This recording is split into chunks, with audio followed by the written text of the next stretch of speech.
come on. It's a party tonight, my man. Look, look. They're losing the energy here. It's amazing. It was like this on set every single day. No, seriously though. I mean, when I'm old enough to be their fathers, not that I am, but it's a crazy, crazy thing to be on set with young, this gifted, this talented, this generous and kind. And it's like every day is a very lively, lovely, energized and focused and brilliant to watch day. Tom Holland just almost jumped in your lap there, gave you a big old smooch.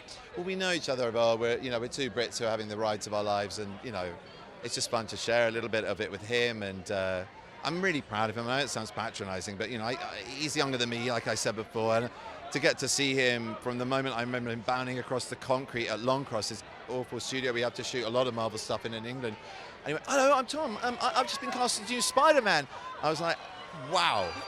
Wow, congratulations, that's amazing." And I knew about his work in Billy Elliot. I knew he had the chops for it, but But now he has he's seriously so grown into this amazing leading man. It is cool to see. I agree with you there. It's wonderful. And speaking of the ride of your life, you got a lot of love for The Power of the Dog this morning by the way of award nominations. How does that feel? Oh, it's wonderful.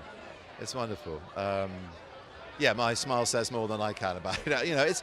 It's a recognition of work, and that's a joyous thing. It's to be celebrated, and yeah, just a very, very lovely moment. The mind of Marvel is like the best thing ever.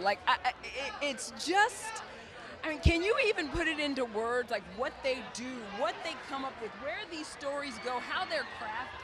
It's a really, I think if I had a superpower, it would probably be to be either Victoria, Louis or Kevin. They really are masters of storytelling, and there's a lot of stuff talked about the big affair in the culture at the moment, squeezing out the smaller. By the way, that's always been the case. I mean, I as a kid, I wanted to see the next Bond film. I wanted to see the next Indiana Jones film, and yet here I am, equally in love with the work of Jane Campion as I am John Watts. I think there's room for all of it at the table.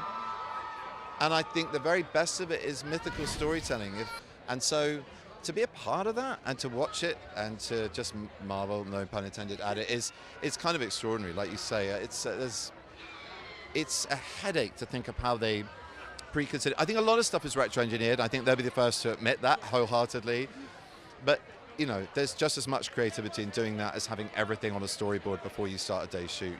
And I think it's the amount of resources they have, but the amount of flexibility and playfulness and enjoyment they still have in their jobs that really speaks to how successful it is.